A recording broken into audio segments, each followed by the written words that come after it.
That is why I think all Mexicans are bad people, and 2 out of 3 black women are men. That is also why I think all homeless people aren't homeless at all. They just fell in love with a wealthy starlet and decided to sleep in the bushes with stray animals to celebrate. I'm a product of my environment. I want to talk to you about a world where this quote doesn't need a context to make sense. This is not Fame, a From What I Read memoir is a second part of stand-up comedian Doug Stanhope's autobiography. First one being Digging Up Mother. These 2 books aren't just funny. The purest humanity is highlighted with such honesty that it hurts. And it might create a new standard that no one will be able to replicate. Was that enough to make you go read it? If I didn't make it clear enough that it is worth your while, I recommend you read it if you are a person. His verbal mastery is reason enough. I'll put one quote here. Otherwise, I'll refrain from spoiling anything. In this context, he doesn't say he met a hooker. Instead, he, quote, was able to dump my genetic instinct into a willing surrogate. Though I will say you should get your hands on the audiobook version. If it's not the voice of the author himself that speaks to you, the experience might feel incomplete. Audiobook also includes director's commentary, to which I'll return shortly. Or better yet, buy the book, then forget you ever had it and download the audiobook illegally. That's what the author would want. I should make my main thesis now. Doug has understood that true honesty is only found in broken, shameless, and twisted people.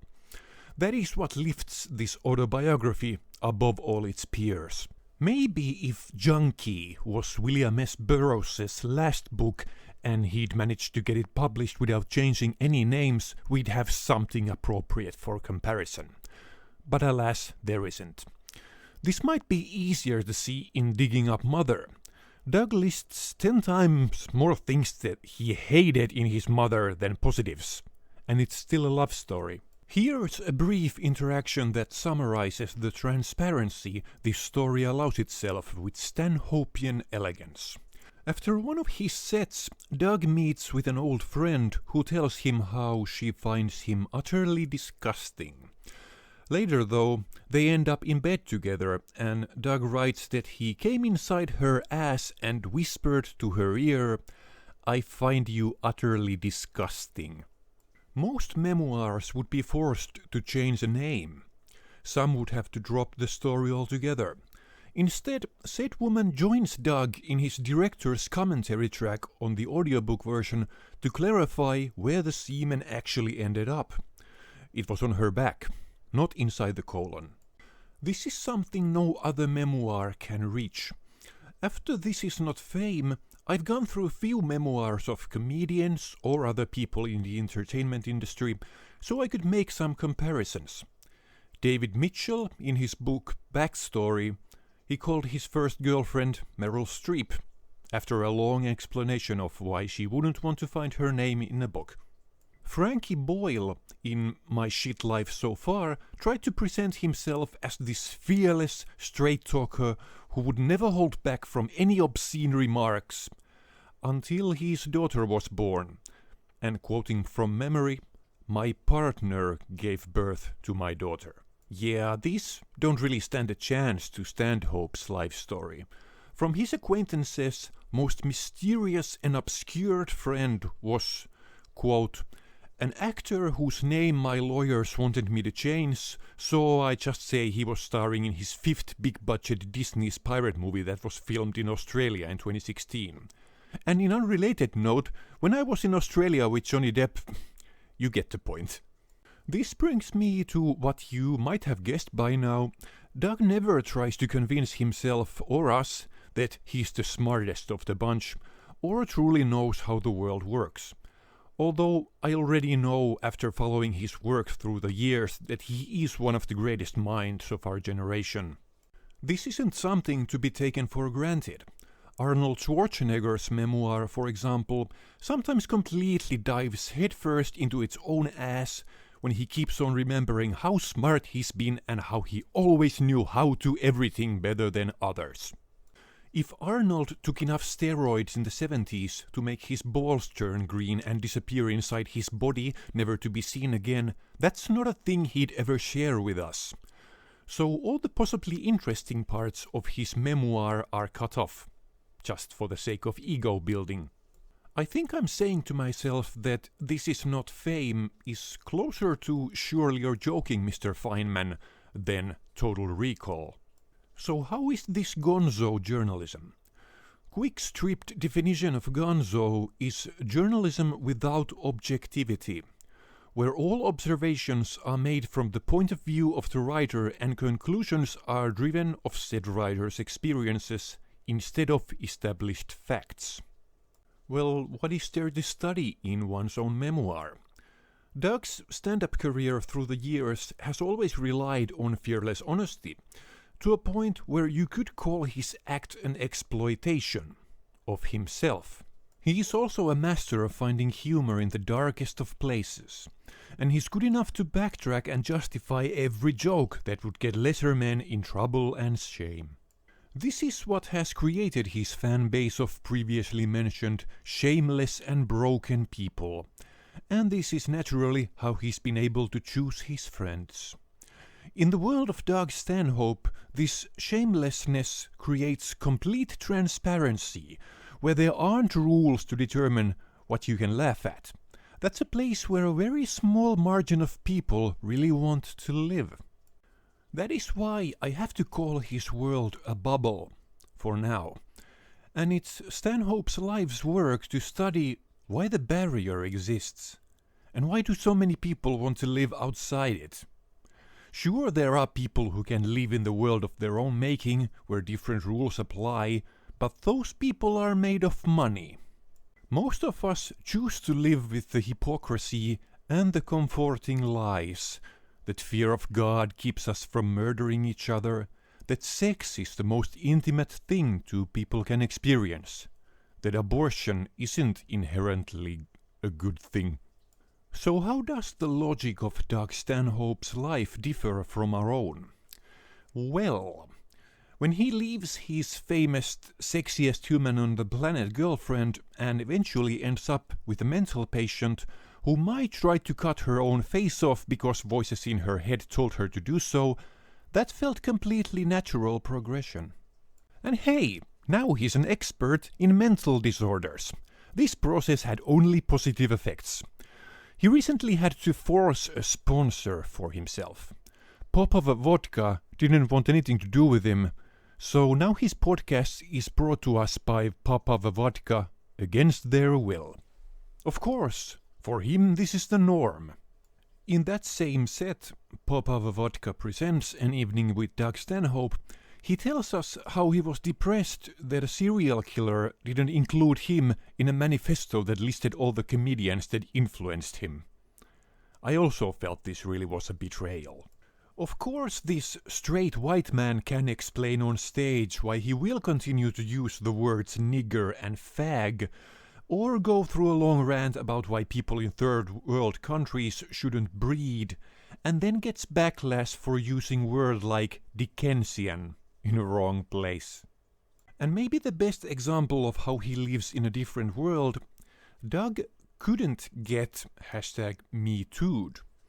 To demonstrate this, he showed a picture in Australian television where he held his dick out in front of Sarah Silverman and all her friends, trying to get Me Too'd, but couldn't. Because this man, whose act often revolves around how he just might put lipstick and googly eyes on a vacuum cleaner if he happened to enjoy Mexican Viagra, is trustworthy enough that any woman, when seeing his meat spin, could not consider the possibility that they might get harassed. I read Hunter S. Thompson's article about Roxanne Pulitzer's divorce trial in Palm Beach. During it, I just kept wondering, how would Doug Stanhope deliver this same story about the isolated community of obscenely prosperous, where said divorce would end up to a widely reported ugly court case, as one of the parties couldn't really keep their trousers on when champagne and cocaine was constantly available. The excess was taken to its logical conclusion as Thompson merged himself with this life by driving to an orgy 6 a.m. on Sunday morning with two cheerful naked lesbians while pondering how much more money he has than he ever should. Everyone has their price, Thompson says at one point. Well, Doug doesn't. That's what makes this idea so intriguing. He has complained how he might die with $9,000 on his bank account since he doesn't know if he ever really found use to all of it. All sensationalism would die from the piece. Doug wouldn't present any aspect of the story as anything excessive or desirable, at least intentionally. He would present one-sentence solutions to all problems and blame lawmakers and overall hypocrisy with a handful of poignant punchlines. It might involve observations about why we still imprison ourselves with monogamy and why we let slut-shaming still be a thing. How legalizing cocaine and prostitution would leave us with a world where the rich wouldn't really need to pursue anything other than the very basic human needs. Sniff few lines, fuck someone, and try to sell your yacht while realizing no one wants it since such ego boosters don't need to be a thing either. Even when Thompson wrote about his ride with the drunken lesbians, that's something Doug would only mention if it was funny, because otherwise who would care? Maybe Doug would have presented it something like this. So I was driving to the orgy where I would invent cryptocurrency with an Arabian royal, even when it's still the 80s, as I came to a conclusion after a coin toss that a foursome with Freddie Mercury and Magic Johnson didn't have enough story value to outweigh the cons. But at least my ride there was enjoyable. I brought with me two hideous lesbians. One was morbidly obese and had lost her legs to diabetes. Other was a hairless midget with Tourette's. Because sometimes a donkey show just doesn't cut it. Straight comparison to Hunter seems most natural to me. Doug says he is often compared to Bill Hicks. For him, this seems just silly. And it is. Hicks was full of opinions in his observations, but lacking in humanity. Doug's body of work consists of a material where everything that isn't inherently human is washed away like the more boring half of his audiences. Honesty isn't really a thing that you would regard as this extreme selling point. Compared to all celebrity biographies, this future classic will find its way to hands of somewhat niche audience. This won't change until Doug dies. I'd guess then this thing will be huge. But for the masses, stories of Motley Crue or Carrie Fisher are the limit of tolerable excess, as they are written from the point of now allegedly more sober and wiser authors that create a sense of character development by observing their past with shame and content. Doug's book doesn't have that, because that's how life works. He makes an excellent point of this in the beginning. Well, when you're good enough at what you do, the smaller audience will help you make your living just fine.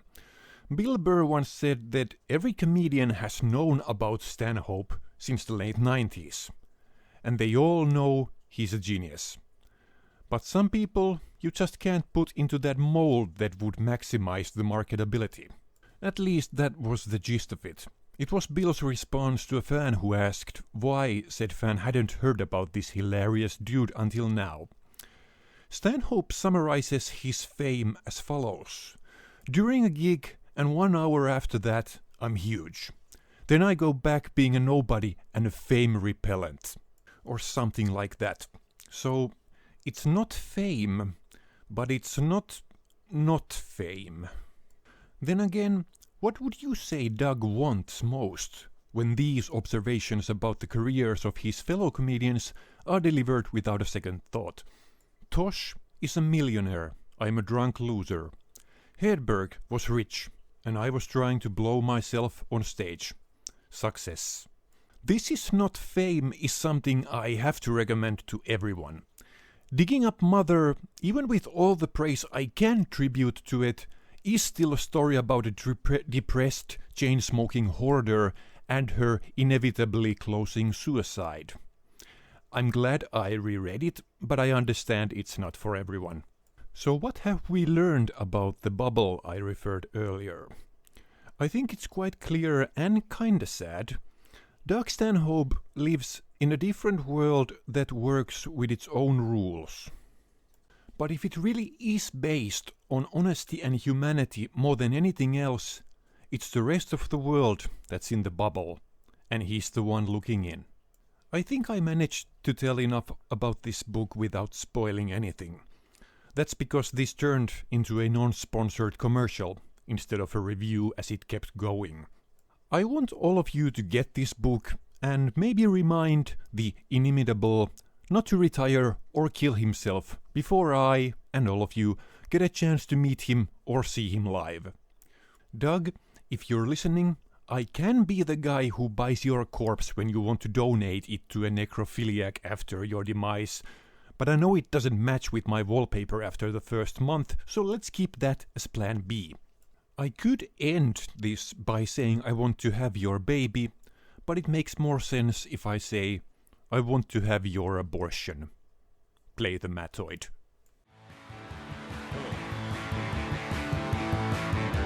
The priest is here, and the casket is ready. Her body inside looks nice and steady. Let's play it for the man, for the last time, play it for the man.